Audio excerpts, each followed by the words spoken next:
let me see here. Y'all infiltrated the temple. You discovered that there was a secret room in the back of an old storage area where they'd brought in a bunch of new boxes, and you discovered that there was an older structure that they had discovered in their remodeling, is what it was. Mm-hmm. They were remodeling, and they discovered this secret door by accident, and they discovered the statue, and they figured it would be a great place to store the tapestry, which was a magic item they imported.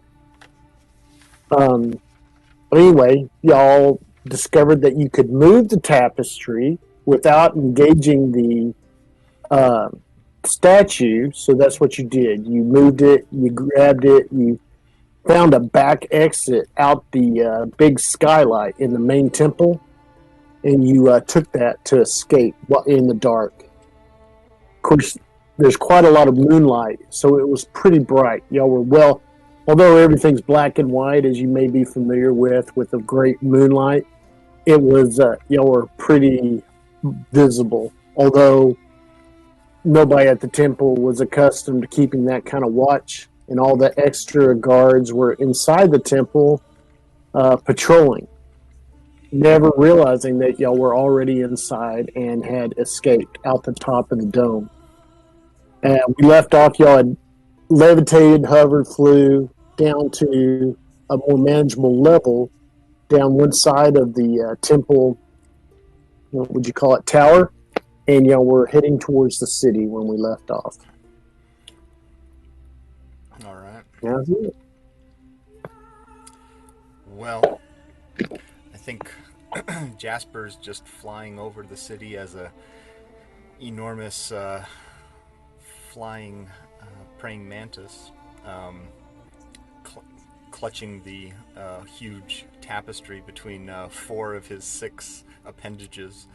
And yeah, he's just going to try and fly as stealthily as possible back towards the hotel that they have, the room at the inn, and see if he can get over there into an adjacent alley or onto the roof, or just somewhere with as few people watching as possible. Maybe take a long circuitous route around to try and go towards the exit, maybe, and then bow back around. I think you probably could, because of the lava fields and the all rocks that kind of surround this city.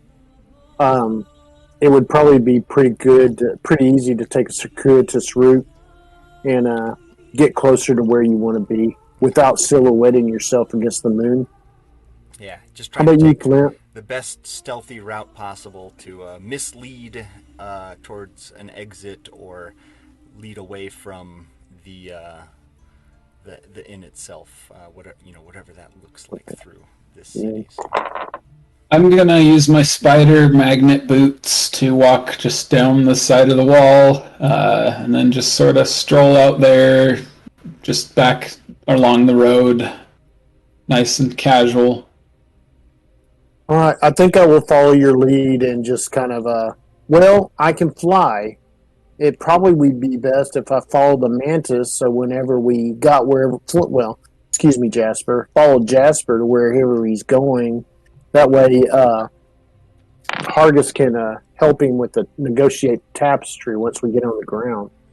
Yeah, I'll say as Flint will say, I'll just take a direct route back and just sort of cover our tracks, make sure nobody's freaking out or nobody catches wind of what happened, and just sort of just make sure that the path back to the tavern is everything's calm and clear.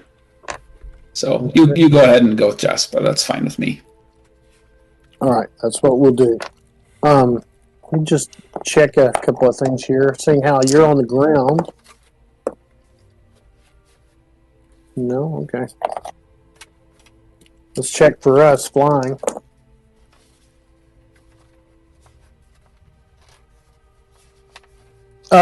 You had one person yell at it. We had one person yell at us while we were flying, and he was cussing you and said, "Don't drop no slippers on me, you foul beast."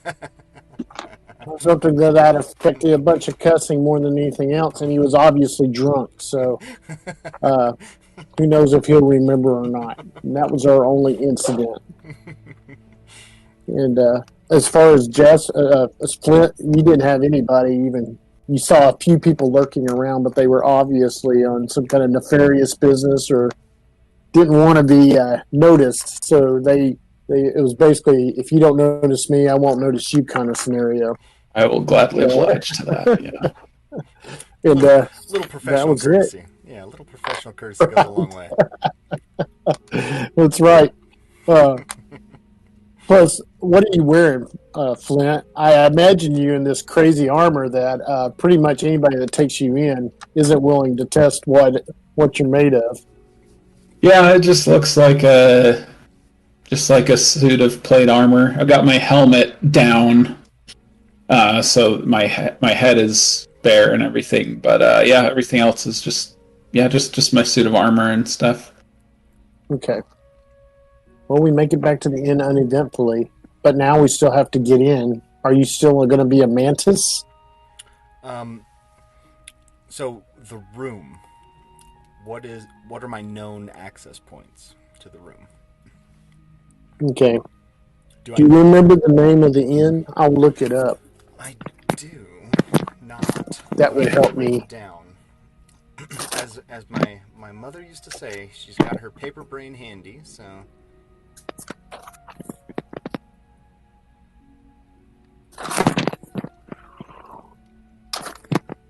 Yeah, I kind of took some of your things to, you're taking your notes on your map to heart. Really? I actually used to do something similar to that, but it's almost like I'm having to relearn everything. The End of Wanders Inn. Oh, that's a nice inn. Well, anyway, Norel Sandwalker got us rooms at the End of Wanders Inn. Okay. The inn has a closed courtyard that they close at night. I think we could easily land inside of that, and although we'll probably be noticed if we wake the stable hands, I don't think there's going to be any argument other than getting inside. Yeah, so Jasper will try and land out in that little courtyard area. Do a quick little circle above. It's a large area that has dual purposes. Yeah. So it's plenty of room for you to get in there if you want to hovercraft it. Yep.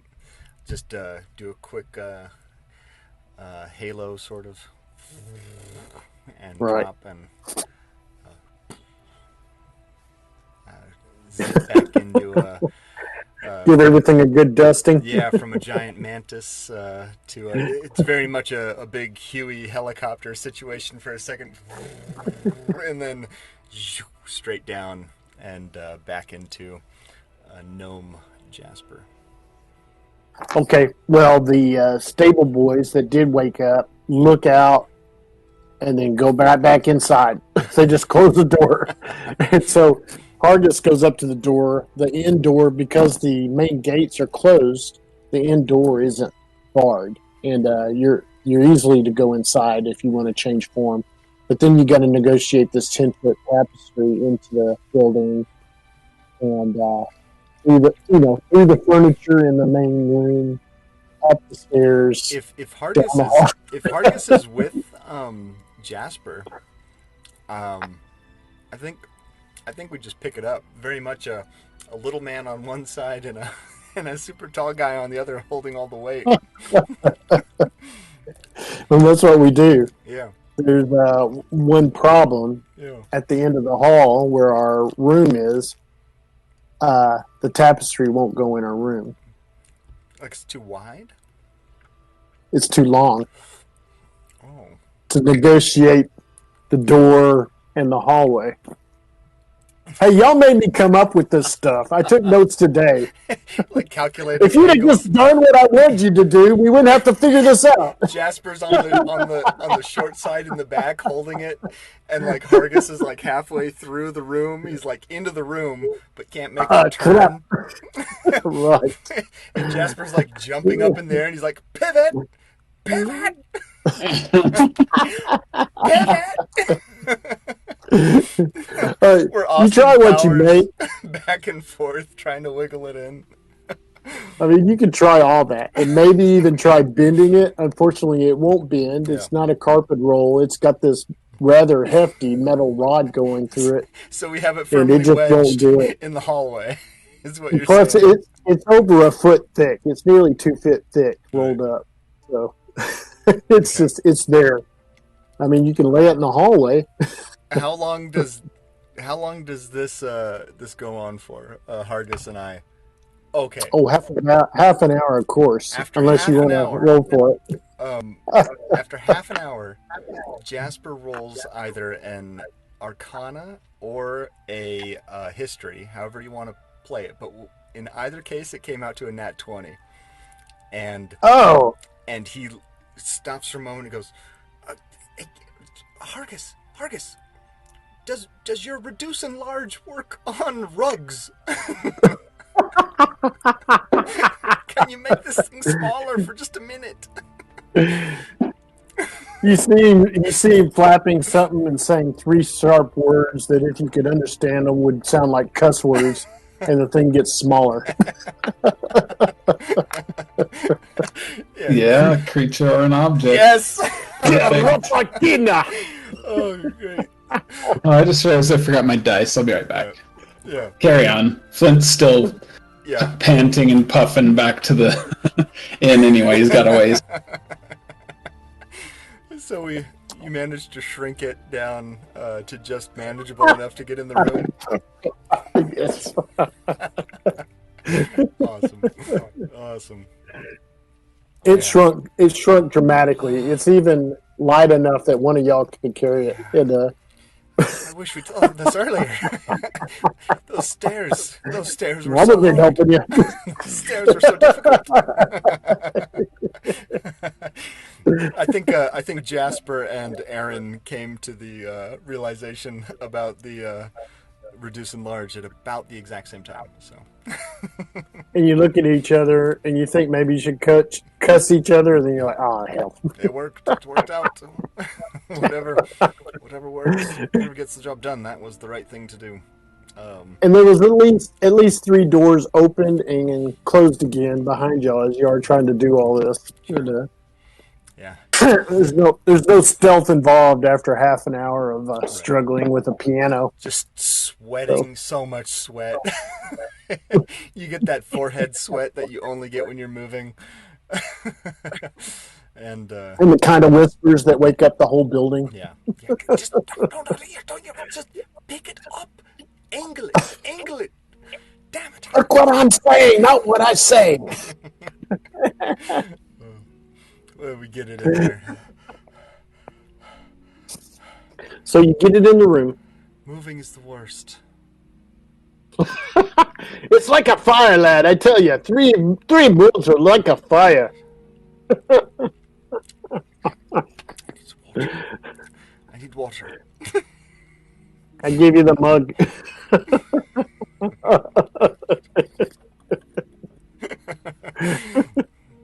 Go sit on the edge of the bed. Just Watch. Hargis has got the end of his wineskin under his arm so he can squeeze it, and the other end in his mouth. It's like how bagpipes were actually invented. Right. Before straws. Out of necessity, I tell you. No, wait a minute. Hear me through. What about this, but backwards and sound? It was probably discovered after a long draw on the bag. You squeezed a little too hard and some air escaped out. Got a great idea. Yeah. Trying to get a particularly big pull on the wineskin and... All right. Well, Flint, you can negotiate pretty easily. There's quite a bit of traffic, and the way you decided to go, as a matter of fact, but all of it seems to be slinking along. Like I said, you all have a mutual agreement not to notice each other at this time of night. And, there are those areas of the city that are still active and making noise. but for the most part, the city is asleep. And you make it back probably long after we've already got the carpet in the room. I'm thinking an hour because of the walk and the darkness. And but you arrive, and we're still swigging on whatever drink of I'm choice. like the guy who shows up like way late when somebody says they need help moving, and it'll probably only take an hour, so I get there at like the 55-minute mark and be like, oh. All right, let's get. He didn't even bring snacks. What is there to do? Oh, you guys got pizza. Are there any? So cool. Are there any street vendors open this late? Late night street food or anything? If you want to make towards some of those quarters that cater towards the not late night crowd, there's definitely street vendors around standing out. Okay, I'll stop by and get a couple meat pies for you guys because I realize how fast you go. I realize how fast you guys go ahead, and I'm like, yeah, I'm probably not going to make it to help them, and they could probably use a little. They could probably use a little pick me up after all that. So I'll buy 3 meat pies, and what do those cost? Like a silver or something? Yeah, it's negligible. Cool. Yeah. So I'll come in and just be like, oh, okay. Oh, sorry about that. Oh, good, you got it in. How did you get it in? It looks a lot bigger than the hallway, but... As a matter of fact, it restricts the doorway as you try to get in. You realize it doesn't open all the way. Gotta really squeeze. That must have been quite the maneuvering. And cuffing on the bed, just kind of laying sprawled out on the bed, seeing Flint like struggling to get in through the door, like wiggling past. Jasper just laying there, just goes, yeah, we're not getting up to help. Pivot. Come on. I'll walk over to Jasper and be like, you worked hard today, little guy. Here, I found some rock gnomes, and they happen to have a cricket pie just for you. I give you a cricket meat pie. He reaches his hand up and just kind of pats the side of your face. You are a saint among dwarves, and I thank you. And he'll just sit down and start munching. You come late in style. And a non-cricket one for you, Haggis. Oh, that's the best ones. Probably pork or something. Actually, Jasper, why don't you take a bite first, Jasper, just to make sure that's the cricket one before Haggis takes a bite. Okay, it's the That's a 2 on my perception. So. Oh, you can't even tell. So Jasper just nods. It's so good. Well, you made Hargis paranoid enough. He's just going to break it in half and look at it. Okay, yeah. Look for hairy legs in there. Well, and I'll sit down and eat mine with you guys too. Other than the usual percentage. I seem to have lost Brian on the way, but he kind of wanders off on his own anyway. I'm sure he'll be back at some point. Yeah, absolutely. Yeah, just well. Wow, that turned out to be quite a lot, didn't it? I don't know what I was expecting, but I don't think. Can't wait to hear the stories from across the city tomorrow. I know, yeah. I tried to, mislead as much as I could, but I mean, we'll see how it goes, right? But boy, yeah, did not expect any of that.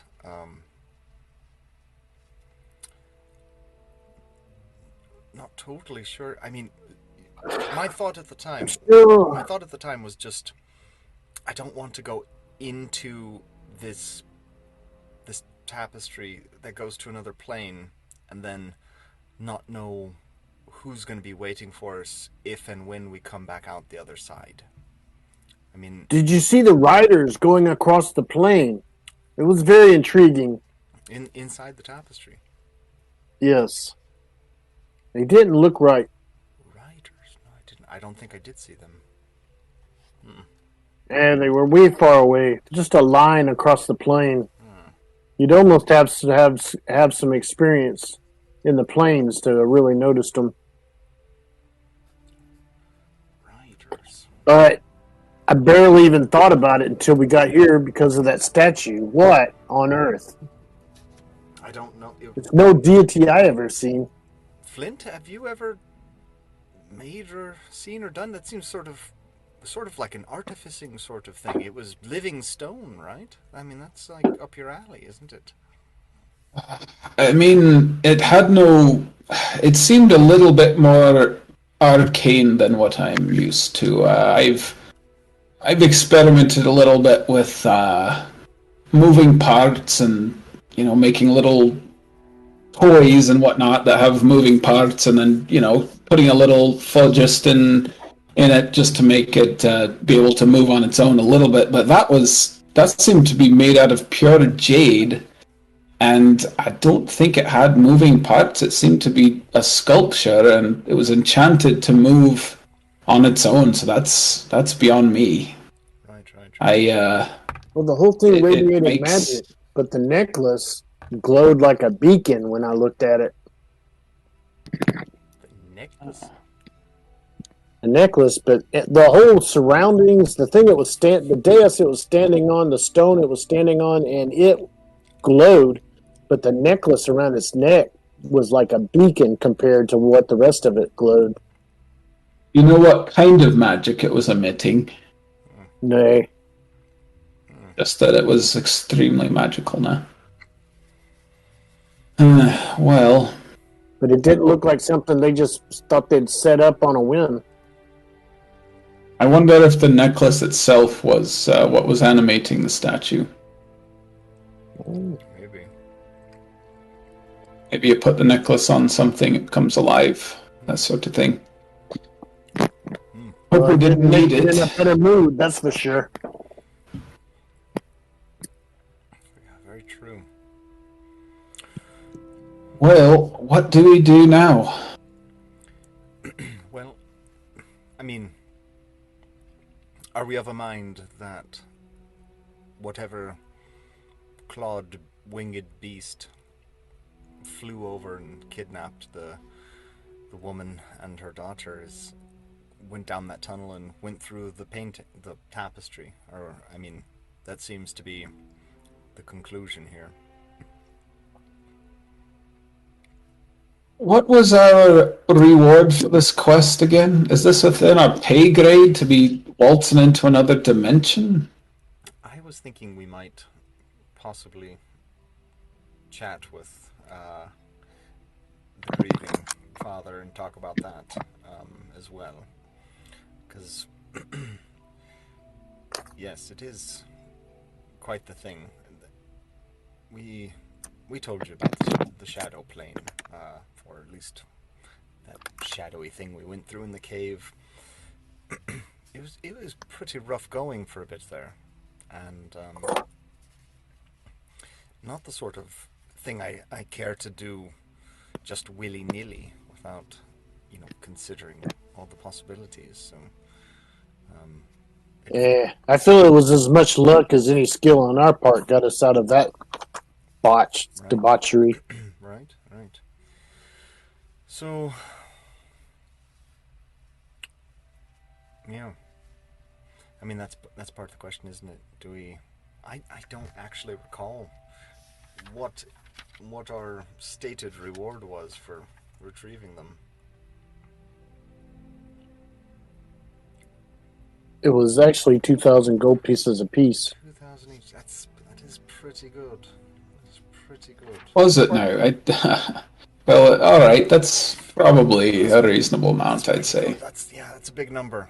That's a big number. Yeah, I could make a lot of interesting contraptions with that much money. Yeah. And the guild would get a little bit of each of our shares and possibly be able to help expand them as well. So, Yeah, 200. All right. Well, I mean, I'm well enough to go right now. I don't know about the rest of you. If you need a rest first, or if we want to talk up to Torchholder about this first, or should we just go for it? I definitely need a rest if I'm to be going to do anything other than swing a sword around. I'm Yes. going to That's have to right. I rest. remember you were singing quite a few songs and probably I've exhausted yourself there. So yeah, why don't we just wait till the morning? We could. Do you think we could open it in here, and then if Brandbrett comes back, he could know that we went inside and can follow us and catch up with us or something?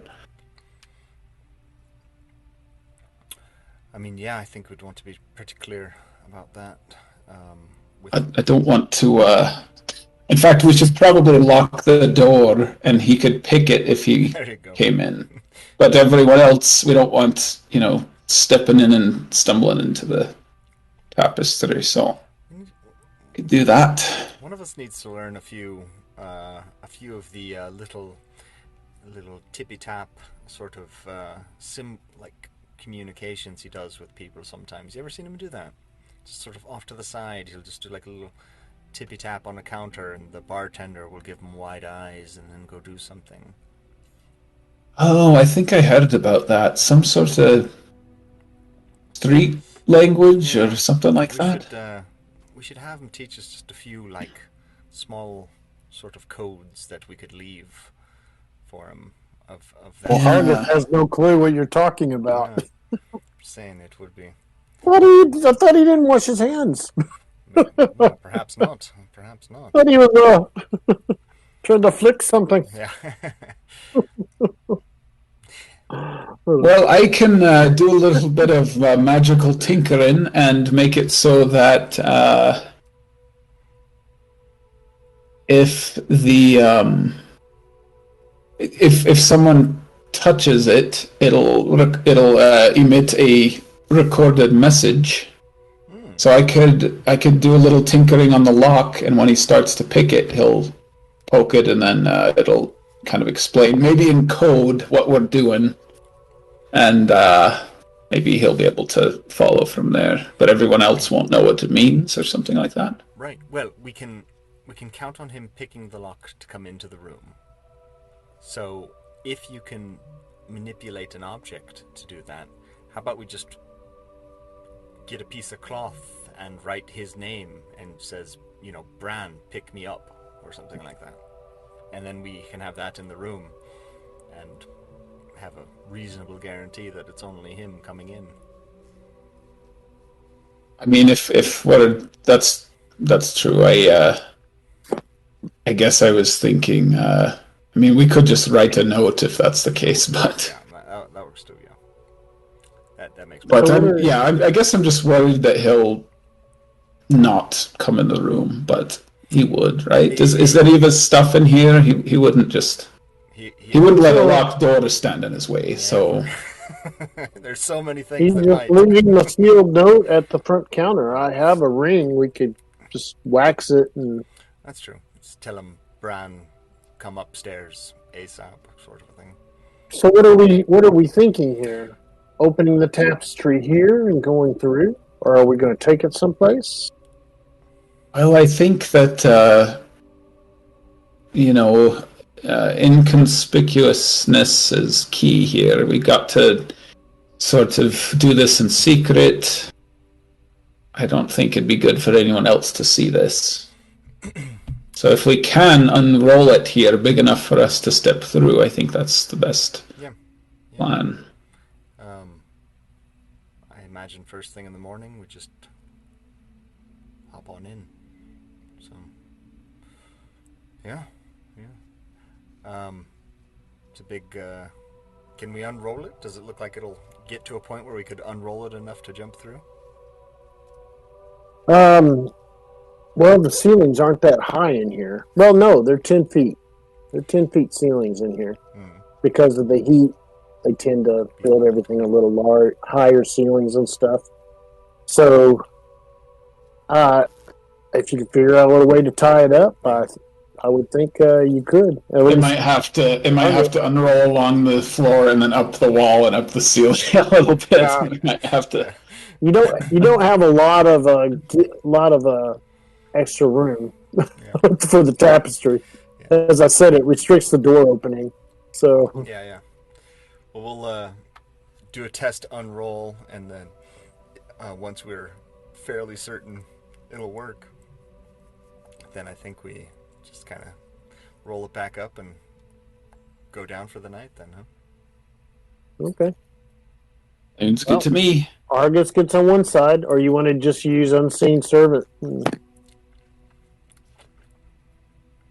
Prop it up. Raise it up on either side so we can all take a gander at it. Yeah, we'll do our, mage hand, combo thing. Okay, that's what we do. Jasper's got a mage hand. And at some point close to the ceiling, there obviously is a trigger or some parameters it has to meet, and the thing comes to life. There's a steering in it, and all of a sudden, between one blink and another, it's animated. And you're no longer looking at a very expensive tapestry. You're looking at another world. All right, so just it's going to be an interesting day tomorrow. Obviously not the same. Oh, it changed in the tapestry. Yeah, it's not the same as they're not as our world. Right, correct. Interesting. Looks to be high noon there, perhaps. Wherever it is, the sun's coming from behind you as you're looking out the tapestry.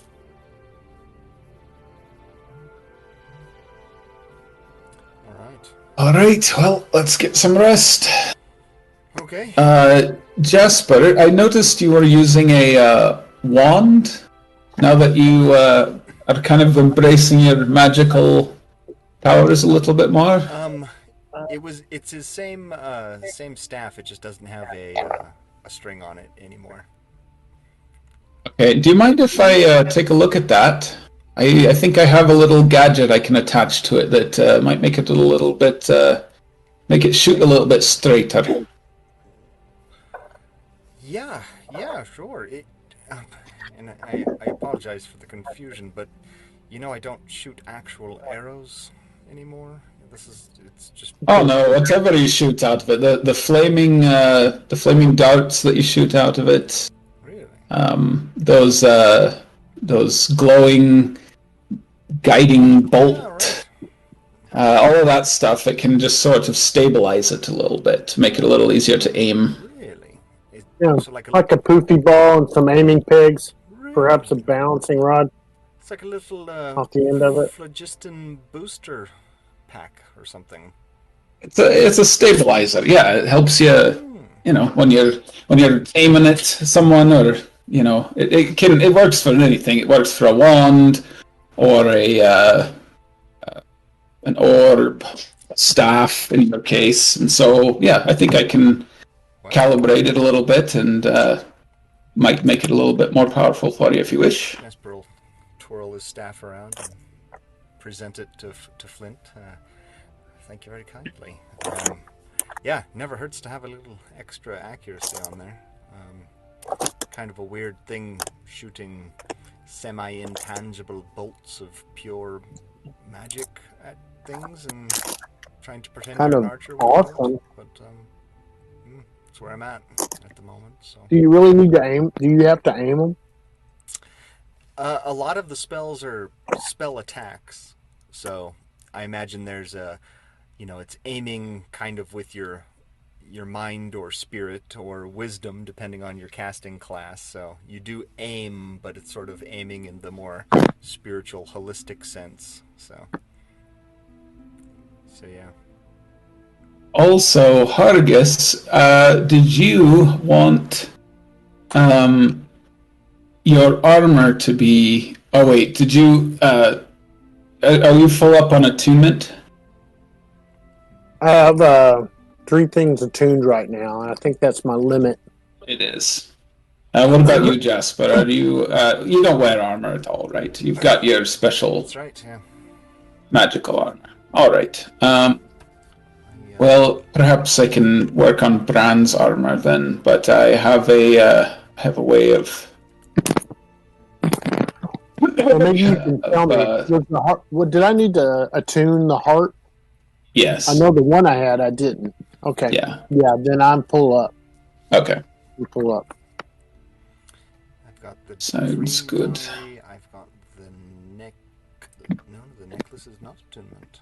Yeah. So if we pay the barkeep enough to not disturb our room, I'm sure we could bar it from the inside, pay him a hefty sum, and leave a note for our friend.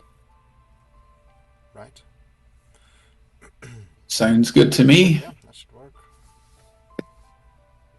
How much do we want to give him for the extra money? Probably double. We'll go ahead and pay him advance for the room. Yeah. And he'd Yeah. probably be satisfied. Like if we don't come back, keep it. In a week, keep it. Yeah. Good idea. And Basically, rent it out for a week's time. Yeah. Hargis has it in his mind. He'll probably give all the girls pay them to keep an eye on it. In other words, stay out of it, kind of money for the Yep. the room cleaning and all that stuff. Yep. Sounds Specifically, the Hausfrau. The Hausfrau. Frau Blucher. Don't get me down that rabbit hole. It's one of the best movies ever. I had to I raise my still kids need on to that. see the whole thing. I've seen parts of it, but I really want to see the whole thing. My wife has a VHS of it, so I should Magic. break it out and Old watch it school. I got a sometime. disc. I watch It's it out in really the funny. garage when I'm working out there. It still holds up every time. Every single Oh time. yeah. Oh, it was brilliant. Her shudder every time. Well, every actor on that was, even the character actors were all like well accomplished, and that's the mark of a really good movie. It's the character actors, supporting actors, as much or more than the main characters that make the movie. And every one of those people is They were all great. like, is it Marty Feldman, the guy with the bug eyes? Yeah. He was part of the original Monty Python cast, and like a supporting player for Monty Python. And Just getting Gene Hackman in this tiny little bit role as the Oh, my priest gosh. is just, I mean, it's just so epic. and none of them mailed it in. They were all like, all in. Do you mean Gene Wilder? No, Gene Hackman Oh no. as the priest. Are they both in it? Yeah, Gene Wilder is young Both Frankenstein. Genes. Oh, okay. Yeah, that's right. Yeah. Gene Hackman plays a cloistered Hermit. priest hermit. Yeah. Oh my Boy. gosh, you've got to watch the whole thing, Austin. It's so great. Even I'll my watch Was wife, it. Was it a flambe? He was going to make a flambe. yeah, even my wife loves it, and she's doesn't go. Yeah, I mean, my wife must love it. She's had it for a while as the VHS, and so maybe tomorrow I'll watch it with her because we've been wanting to find a good movie to Watch it with her. watch. It's definitely better enjoyed with people who love it. As Oh my so God. many things are. That'll be fun. Yeah. It's an excellent movie. It's a It's fun one of those I have to revisit from time to time. It's a fun little roll in the hay, roll. Yeah. I'm gonna set a reminder for myself today. I've seriously been wanting to watch that for a long time, and I keep forgetting. There's a lot of scenes I think she'd get a kick out of. Oh, the mysteries of life, I finally found you. The operatic shift. Who is that woman? What's her name? That actress. The fiance. I can't think of it right now. I know who you're talking about. Anyway, she's great. Yeah. Shoot, it's right on the tip of my tongue, but I can't think of it. All good. All good things. Yeah. But yeah. So in our little corner of the world,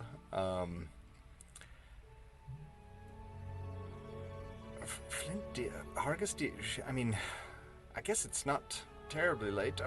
What's the plan? Do you want to go to sleep and head inside this thing in the morning, or do we want to do things around town and wait for Bran to come back? What are you thinking? I don't need any supplies, but I hate to.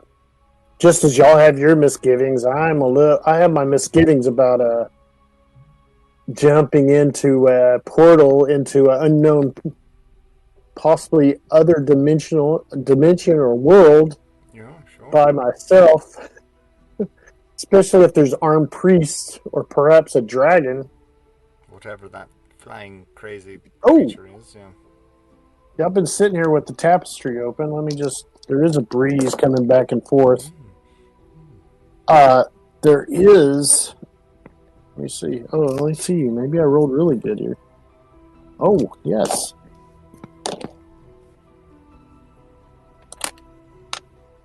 Well, first off, y'all could roll perception. That's where I shine. 8. You see 4 winged serpentine figures off in the far distance. In the distance, you see, you're like on the horizon. You can see some mountains and or cliffs, and you see 3 winged serpentine figures flying from the left side to the right side of your horizon. And what did y'all roll for perception? 8. Oh, I will roll. Oh, that's very pretty. We were never 19. 19. There is a pyramid to the left-hand side of the tapestry. It's almost lost because the mountains are behind it, but just because a certain way you were looking, you happen to see the sun glinting off of it. And there is a rough-hewn pyramid, not smooth side, but it would be more like South American, with a big stepped pyramid. Like a ziggurat sort of thing. Right. It's hard to really attain a scale for it because it's in front of the mountains, but it's definitely there. It's going to be quite the adventure. Anything I need to know for my first step into another dimension of existence? Does it give you a tummy ache? Does it give you a headache? I'll roll Arcana. I haven't gone through because Hargus is taking it serious. I don't know that. I really don't know. I'm definitely taking a towel and a change of underwear. Towels are good. I've heard good things about towels. I'm trying to think if there were any important takeaway lessons from our last time through. It was a very different mode of transfer. The dark. Hopefully that won't be as rough a ride as the last times we experienced it. Right. Can we certainly looks like a nicer place than a gloomy, dark world like you guys went to. So there's that. Real Hargus, I rolled really well. Hargus says this seems like a world as opposed to a dimension. I think the places we've been before were more of a dimension, like a god. So the same rules of reality probably apply. Correct. But it's just really far away. Correct. You said possibly on another world? Well, I keep saying that. I just don't know. I don't want to say we're just skipping across the block when we're looking through a tapestry into a strange place. I sure don't know what those snaky birds are. Snake birds. Yes, neither do I. Well, once we get in there, it looks like it's daytime there now. In the morning, if it's night, I'm going to take a look at the stars when we're there and see if I recognize them and see if it's a different land on Amara or different world entirely. It's not Amara at all. So it'll Yeah, definitely be as far as interesting. details go, it's just this tall horse grass, kind of golden horse grass. You can know it's tall because you can see the wind hitting it at times, like on the water, and it moves and sways. And, occasionally you'll see something hopping through it, so it's pretty tall, like, a stag or something. But you don't get a good look at it because of the tallness of the grass. All right. The wind smells sweet, like grass. A little hot compared to where you are. It's an interesting point you make, Flint, about it maybe being another place on Amara. Yeah. I've never been I've never been out to the Twin Kingdoms myself. I don't know about you. I know you probably have, Hargus, with your roving bard wanderings. Mostly I don't know about you though, Jasper. Mostly these low hills and far enough out on the plains to see the giant snow mountains to the east of here, west of here. With an 18 north of here. With an 18 Excuse me. history or nature, depending on how we want to play it. Does Jasper know if Amara is a spherical Earth, or are we dealing with a flat Earth, or what do we want to establish here? What's the commonly understood nature of Amara? Do we have a globe? Maybe we don't know. Maybe there are legends. Yeah. Maybe there's beliefs. Maybe we each think something different. Yeah. Argus gets this little smile on his face and his eyebrow raises, and you don't quite know what the look means in his beard, but he's like, "Hey, we ride on the back of elephants, which are standing on the top of a turtle. Don't you know?" So you're saying the world is shaped like a disc? I'm pretty sure. Disc world. Some sort of disc world. I never. I don't know about dwarves. We usually believe that there is nothing. There is no bottom. It just goes all the way down, and the deeper you burrow, the more valuable the minerals, and the more dangerous the monsters. But I never considered that there'd be something that you could actually break through the bottom and fall into the back of an elephant. I've heard tell of the dwarves believing that we live inside a sphere, and all we're seeing on the stars are fires on the other side of the sphere. That's just one of those lore and legends that you hear around a campfire, mind you.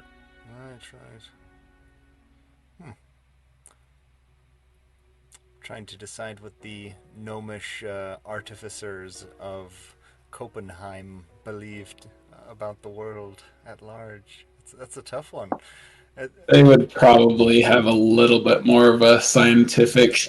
Go big into astrology and like actual charting constellations and stuff. Yeah, they probably had all kind like astrolabes and sextants. I bet they have a better handle on it than we do. So Jasper's kind of like scratching his neck a little. I mean, I suppose that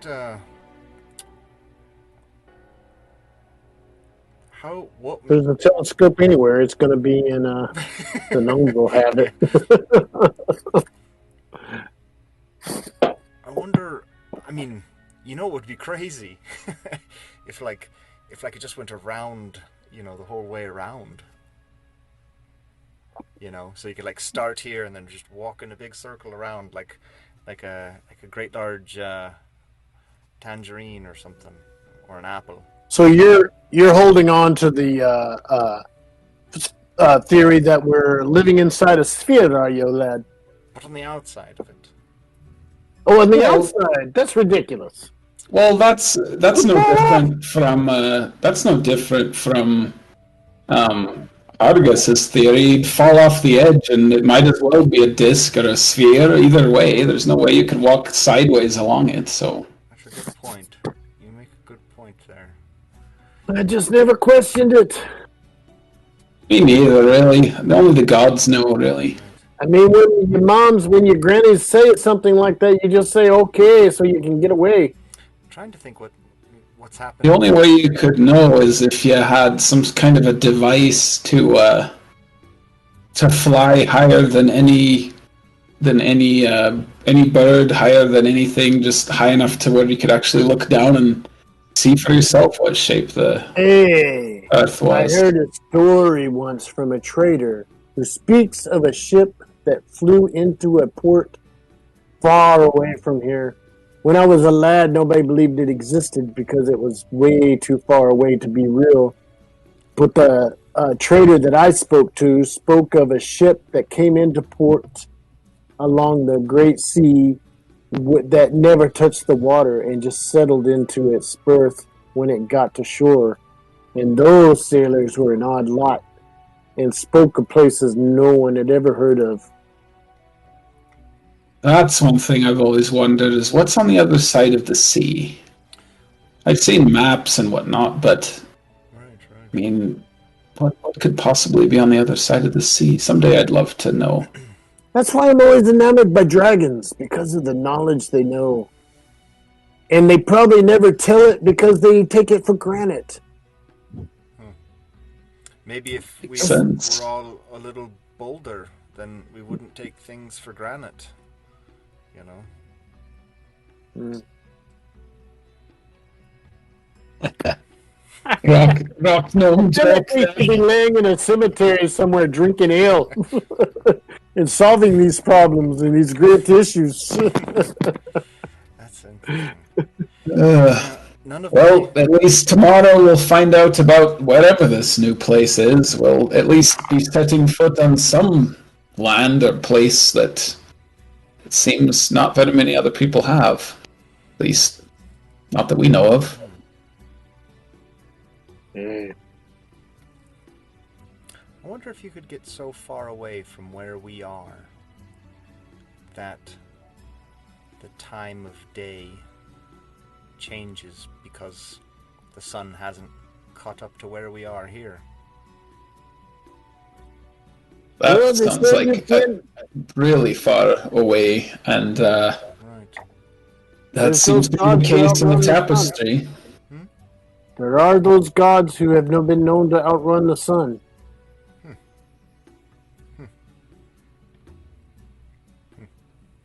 Well, this philosophizing has got my head hurting, and I've still got to work on your staff, Jasper, so I'm going to turn in for the night. Yeah, right, sure.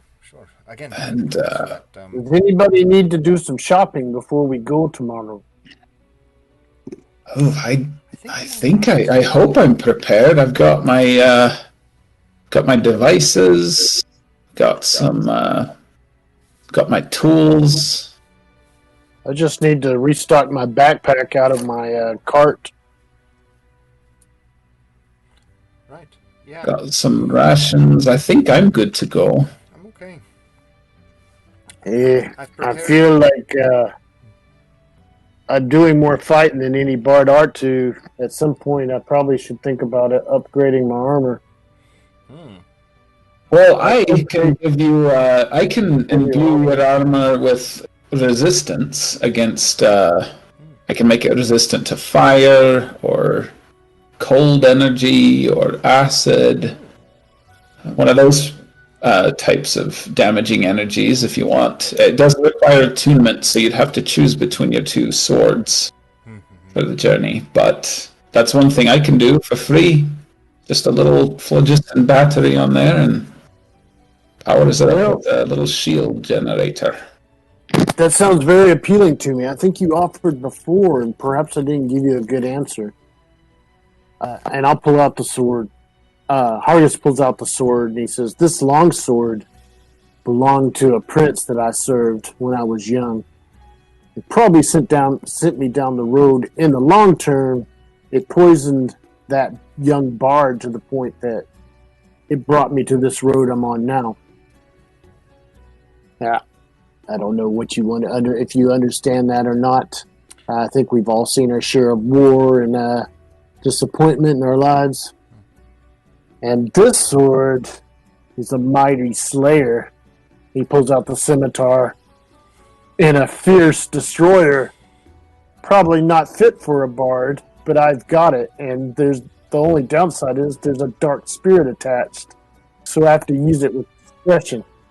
Just a little caution. So I don't know. I can't bring myself to part with the longsword, and this sword has such heavy consequences if I use it too often that I need to switch back and forth. That's understandable. Does that explain it well enough? Yeah. No, I know Jasper understands. no, that's completely understandable. And they both have their magics. Or with this, and he picks up the longsword, I can use it entwined with my harp, and they magnify each other's magics. I could actually fly with it. That's how I flew here tonight. That was quite impressive. Great. It's pretty and I don't know if you've ever seen me perform, but the illusions that I perform, those elaborate illusions that don't leave me drained and unable to perform, I do in combination with this sword and this harp. So, well, with the harp specifically. So I may have to wait a little longer. Yeah. You can always just switch back and forth. It only takes you an hour to tune from one to the other. So if we find ourselves in need of if we go to that pyramid and there's a bunch of lava or something, maybe the creatures would be immune to that fire that your scimitar has, and so you could unattune to that and I could make your armor resistant to fire and that sort of thing. So we could just play it by ear. Just go and that'd be a good just overlap. go with whatever it needs. Yeah, it's not. That would be good. Yeah. That's a good doesn't plan. take too long. So if we're facing down a bunch of nasty fire things, How long does it last? The resistance? I guess I'm saying it might be better to do it now when it's not going to. We're not going to come up short needing a spell or something than to do it later. That's a good point. Here, go ahead and give me your suit of armor, and I'll put the battery on it for now, and then whenever you want to attune to it, it'll start working. Okay. So I'll at least set it up in place for you. That's a good plan. Well, what can I give you in trade? In thanks. Oh, nothing. It's no trouble at all. I've got 3 of these phlogiston batteries. One of them is on my shield of repulsion. That's how I can blast enemies backwards like that. And the other one I'm going to put on Jasper's wand, or staff, and then the other one I'll put on this armor. It's no trouble at all. I've got 3 of them. I can interchange them whenever I need to, and just keep singing those songs of inspiration and battle and keeping us alive, and hopefully my armor will keep you alive. Well, that's what we'll do then. All right. Perfect. So it's fire resistance that you want, or something else? Fire's the bane of choice for most people, so let's go with fire until we regret it. Also, it'll keep you a little bit cooler if it gets too hot, if we have to walk through a desert or something. It'll keep you a little bit resistant to that sort of heat as well, so you won't get heat exhaustion, so it'll have that added benefit. So yeah, I'll install that tonight, and it should bind to your armor in the morning. It'll take a few hours, but I'll set it up tonight, and in the morning it should be good to go. Excellent.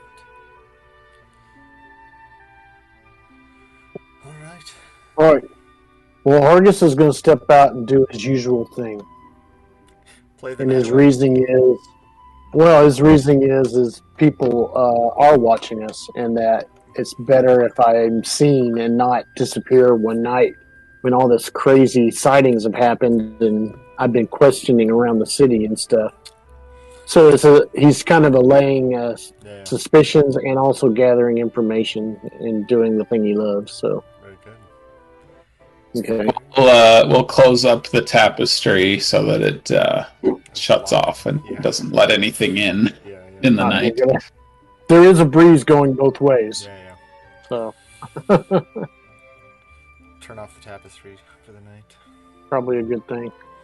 I've always heard that. Well, when Harvest leaves, you have to anyway. Yeah. So I've heard you want to close your interdimensional portals at least a half hour before bed anyway, because there's like different wavelengths of light that will interrupt your sleeping pattern. Yeah. So you just want to charge. Just shut your interplanar portals down, at least half hour before bedtime, and then you get a nice long sleep cycle in. There you go. But yeah. Well, nothing, of course, bothers you through the night. This inn is well secured. Argus is doing his thing, and I just remembered it was the middle of the night when you got home, so he would have just went straight to bed. I misspoke myself, because it's well past anybody, unless you go to places where they have a red lantern, everything else is down for the night. Yeah, after all that finagling with the carpet, it took us a little bit longer to get into our rooms and settled than normal. Yeah.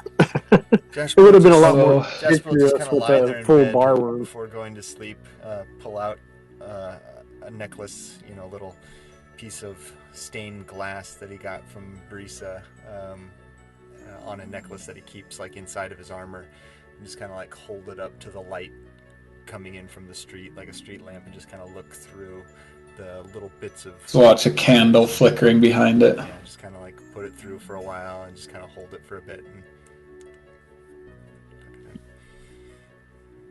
I'll put on my goggles and I'll just kind of be over on my bed, just sort of attaching a phlogiston battery to Argus's armor and threading wires throughout the entire thing, and then I'll spend some time attaching one to a stabilizer to your staff and just sort of testing the balance of it and that sort of thing and calibrating it and stuff. And then I'll take my long rest as well.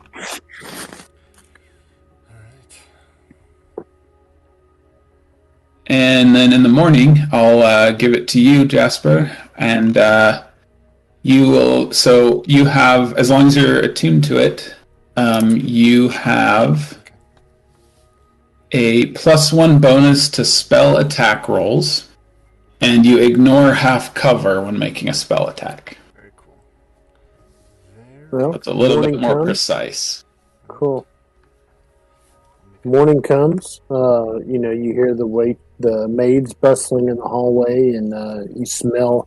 You're woke as much by the smells coming up from the kitchen as you are from the noise in the hallways of the women cleaning and women and boys cleaning and dusting and doing the things to get ready for the day. You even hear the squeaky wheel of a dog turning something on a spit, or a boy possibly, depending on how well off they are. And that's it. It's up to you now what you want to do. All right. Argus, of course, is getting breakfast in a bath. Yeah. All right, well... He does go out in the town for a bit. Do some errands. Dustin did say that, he was going to make the case to go through for the exchange of committing to go through the other paintings. So I guess the question is, do we want to say that we wake up in the morning and Bran is just there in the room, like curled up in the corner, napping, ready to go, and that he comes through with us? Or do we want to put off that, because it doesn't make a ton of sense that Bran would just, like, after this big deal, just disappear into the city and not return, with reasonable haste. I say bring him along with us if y'all want to proceed. Up to the DM. He's probably going to have to manage him, so... I say bring him along with us. I think that makes sense. I was going to set up an alarm spell that'll kind of ping in my head when Branbrecht gets there, so I know that he's showing up. On his way or whatever. But we can also just if you want to include him or whatever, that's fine too. And he'll stagger in, of course, but to say he's a little hungover. Whatever he was doing gave him a few bruises and the reek of ale. So maybe not. He may be wearing more than he drank, but something happened. He reeks of ale, but not because he drank any of it. He just spills it on himself as a prop, and then walks around pretending to be drunk while he pickpockets everybody in the room. Right. That's so bad. He just buys a pint, immediately pours half of it across his torso, and then stumbles around a room all night. Just thank you. Candy from a baby. My name is Bran. Just like runs into somebody. He's just I'm sorry. Just pockets there. Staggers drunkenly through a crowd of young dandies, and comes out with assorted items to sort out. Let's see. What do you? You stupid drunk! Oh, sorry, sir. Sorry. Oh. What's fair? 3d10 times 10. Absolutely. 120 gold. Oh my! Well. Some fair compensation. Pickpocket 120 gold that night. Whatever. A whole treasure chest somehow. Hargus returns. He doesn't have any information, but he'll give you a ring, glint, and all it is a blank ring. They call it a blank ring. It's ready for enchantment. It was worth a pretty penny, but it doesn't have any enchantment on it, but it's ready for whatever enchantment you want to put on it. If you understand what I mean. How did I get this? Hargus just went out and bought it. Oh, okay. So it's a nice heavy gold ring with a stone in it that'll hold a nice enchantment if you're interested in doing that. Or you can sell it. It's quite a nice piece. How much did you get this for, Hargus? This is nice. 10 gold. And thank you. Had to give you something for your effort. Oh, no problem. Maybe I'll... you cricket cake. You can have mine too. Thank you. And of course, cricket-free cake. Oh, thank you. I hate for you to do that double effort, lad. Well, for you, Hargus, anything really.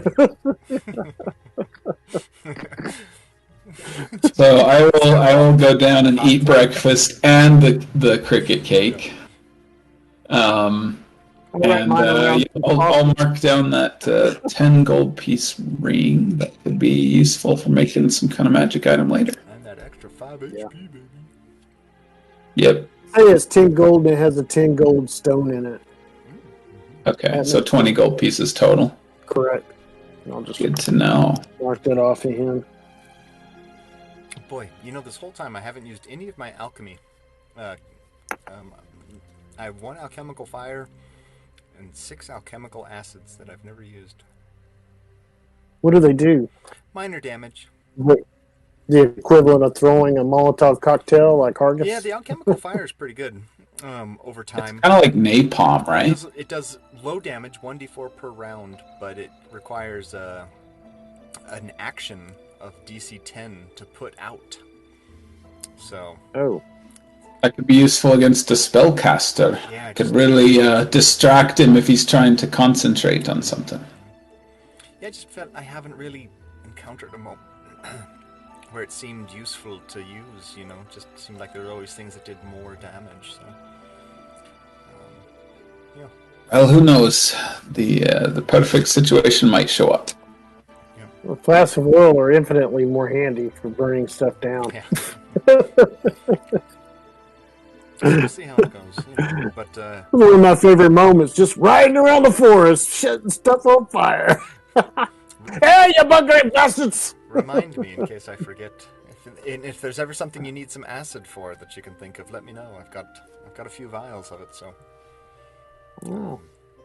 good on certain types of metal and such. I think it could really irritate some people Acid. in the right situation. Yeah.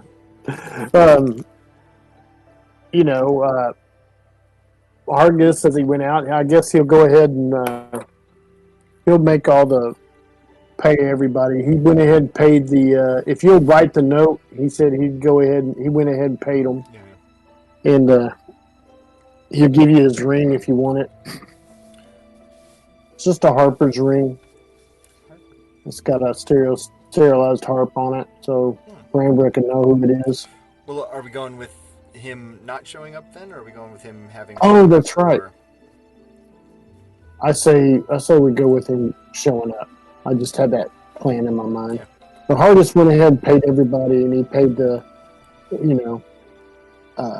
housekeepers and the housefrau. Just gave them all their little gratuity and a wink and a smile. As a matter of fact, let me roll my persuasion. Oh, he did really well in the persuasion, so it was fortuitous. He did it. Yeah.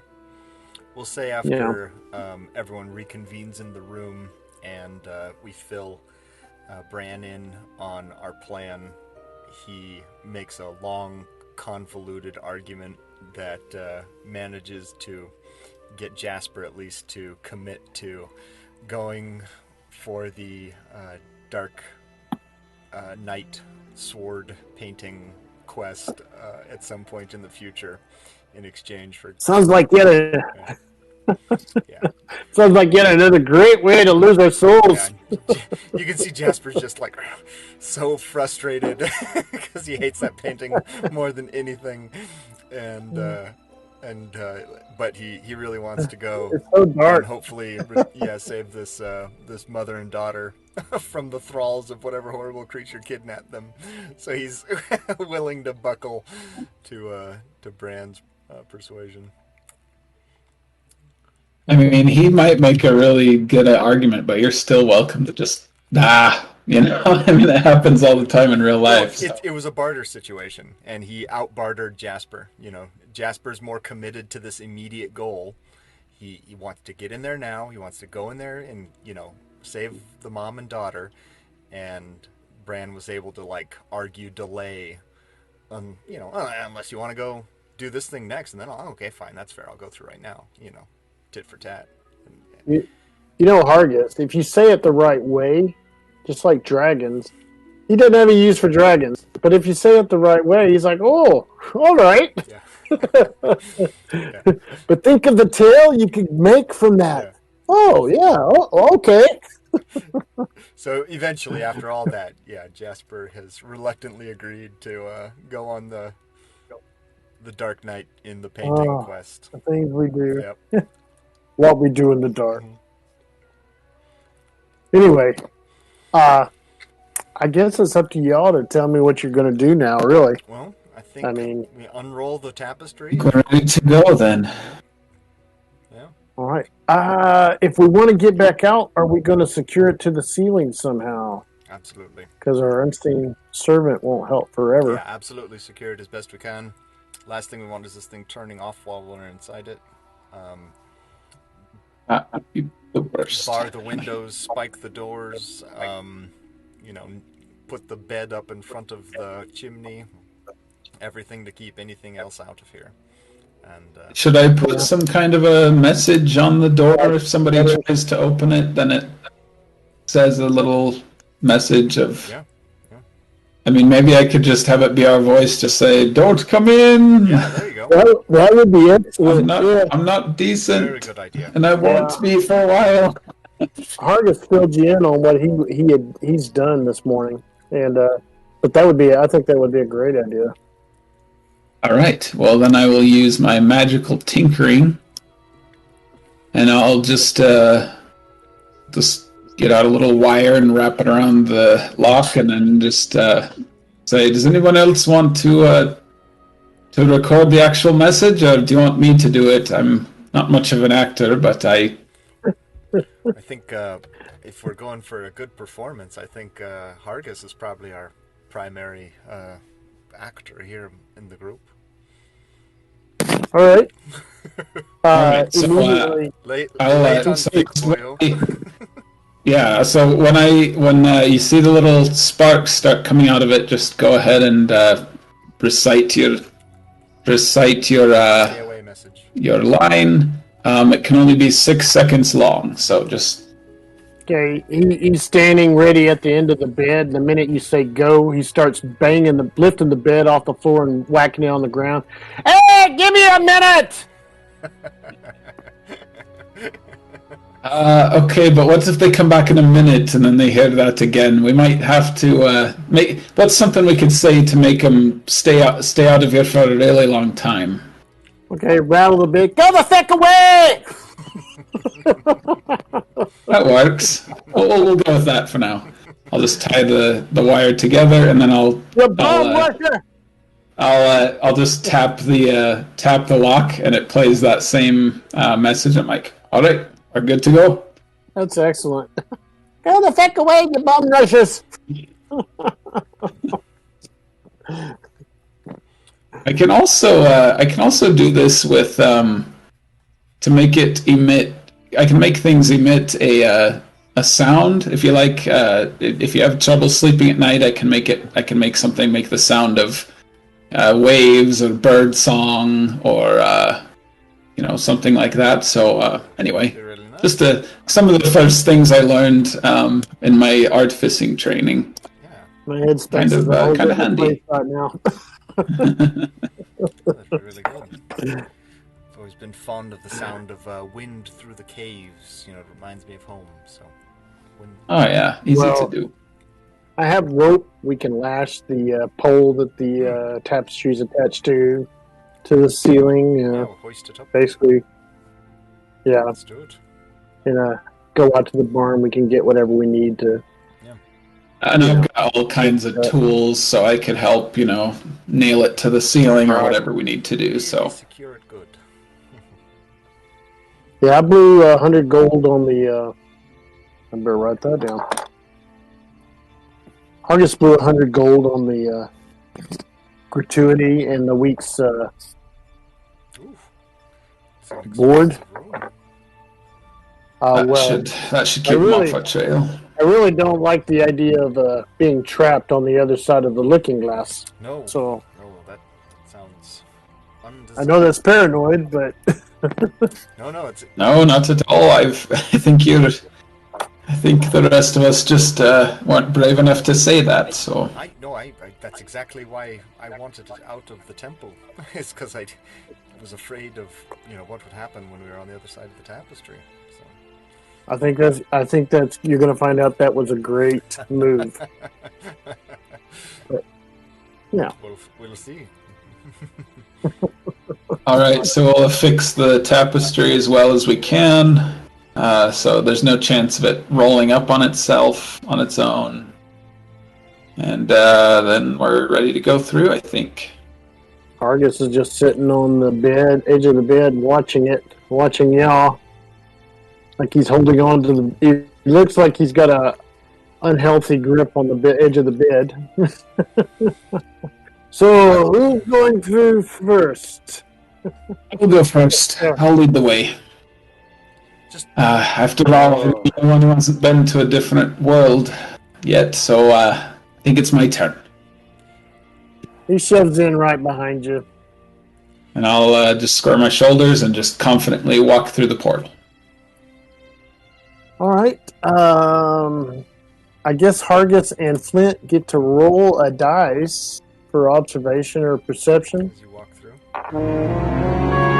Yes, and if you succeed, you'll need to roll another one. What'd you roll, Jasper?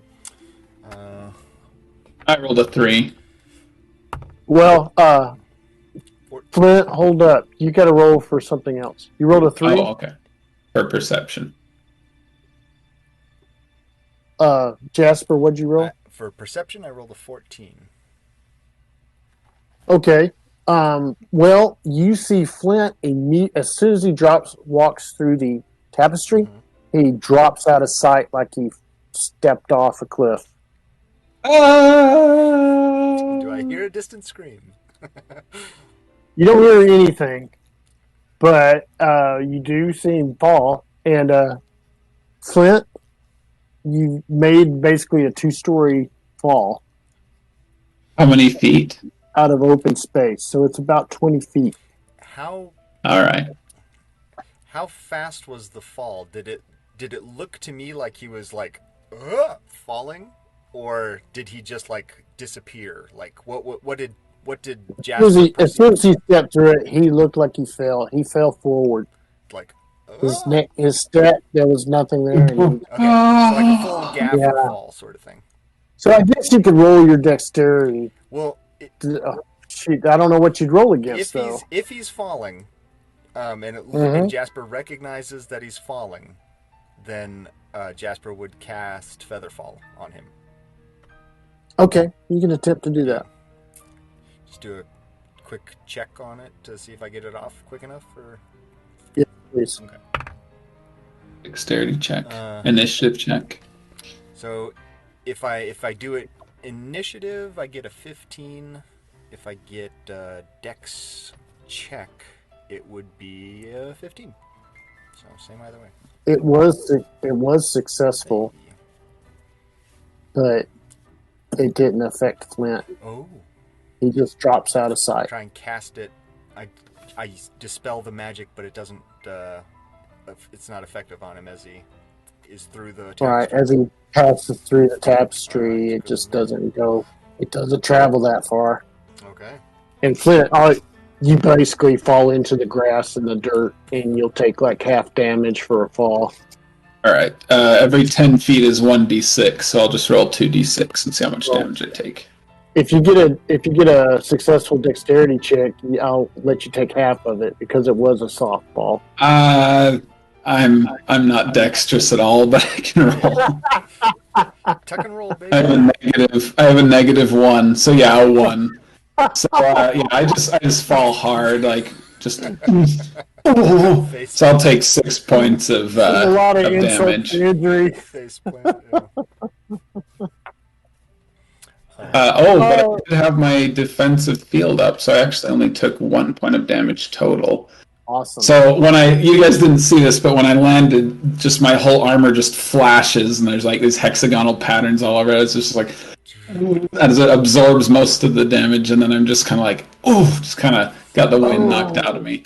You did the bent knee. Oh, that was stylish. Yeah, Jasper trying to cast it sees that it just falls just as quickly as normal, and like panics and like runs up to the edge of it and like tries to look in to see if he can see where he fell to.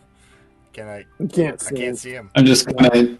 Oh, okay. It's just the angle of the. It's no mystery. It's just the angle of the where you're looking out to where he is. He's right below the portal. Fold, yeah. So Jasper's like screaming, Flint, are you alright? Well, Hargus, it's okay. Can you hear us? Hargus through. He can't see you either. Oh, Hargus throws his pack and stuff through. Let me see if I hit you. Nope, cleared you. He throws all his stuff that he was going to walk through with. He just throws it over and then jumps through. Oh, jeez. Let me just see.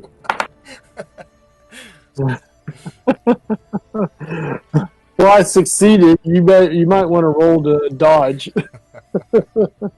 I'll probably have gotten out of the way because I know that the rest of you are jumping down too, and I'm just gonna be here to catch you if looks like you're gonna biff it. Well, Hargus looks surprisingly dexterous for somebody of his length and width and age. So, and then he steps out of the way, grabs his stuff, and drags it out of the way. So I still take damage though. So from this side of the portal, do we just look up and we see like a floating rectangle, like the same shape as the tapestry, just floating up in the air? Or? You see a distortion in the air, approximately the size of the tapestry. Okay. But you see through it. You don't see the other side. You just see a distortion. Oh, man. So I can't. Jasper can't see them on like when he's looking through the portal. He can't see them anywhere on the ground on the other side. Uh, Let me just see which way Hargus backed up because he did back away. Now that they backed away from the tapestry a little bit, you can kind of see the tops of their heads, and you realize it's a good ways down. Okay. Yeah. Seeing them alive and moving, Jasper will like take a deep breath and just pole vault through and try and descend as gracefully as possible. Huh? Okay, I guess you can make a dex save. And falls If you, right on his tailbone, probably. Dex save gets me up to a 9. Oh, no. Well, you just fell too catch him. Can I try and catch him? Yes, you can try to catch some of his weight. I probably couldn't catch Hargus, but it's like catching a child, basically. What do I do? A dexterity check as well, or strength? Maybe a strength. I do a strength. 18. Having tried to catch children. Okay, that's a success. So maybe Jasper's pole gets caught on the edge of the portal. He starts like rolling in midair. I'm like, oh, I got you. Oh. So, okay. What else? Miraculously patted your fall. Well, here we are. What time of day is it now? It's about noon. After all your running around and everything, you realize it's what feels like, no, wait a minute. It was noon last night. Let me look at my chart. Meanwhile, Bran... Ooh, you have a chart. Bran dives through and, like, just rolls into a perfect... Not really that fancy. Comes up with his arms up and... It's early morning. So it is bright, but it's still overcast. The sun is not over the mountains yet.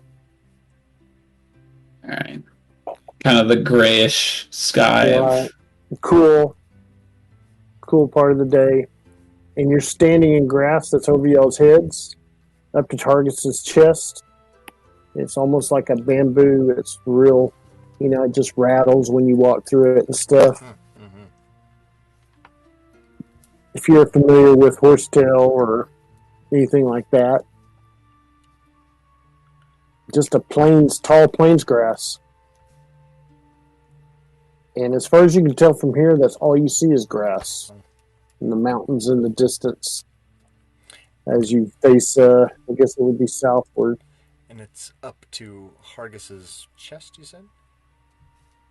Yes. All right.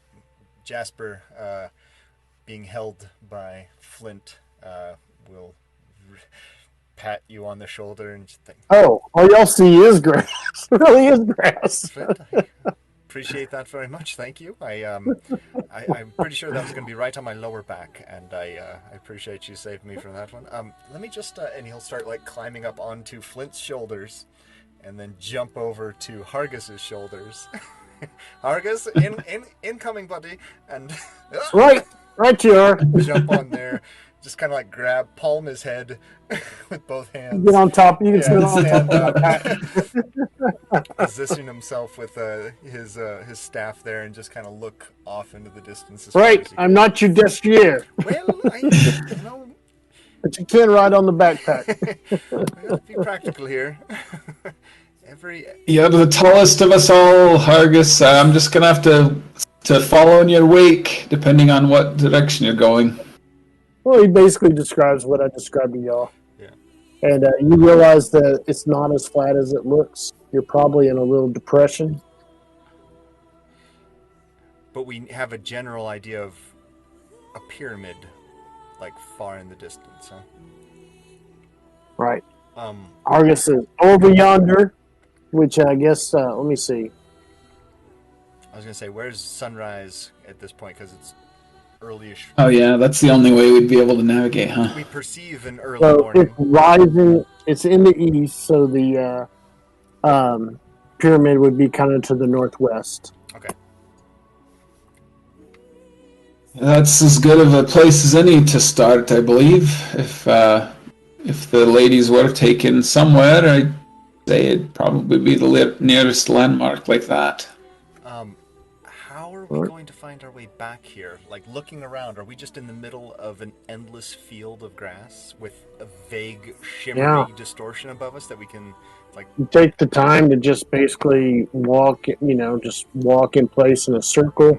You see mountains for most of your horizon, and then you see where the sun's coming up. You can see the pyramid and open plains, just ocean of grass.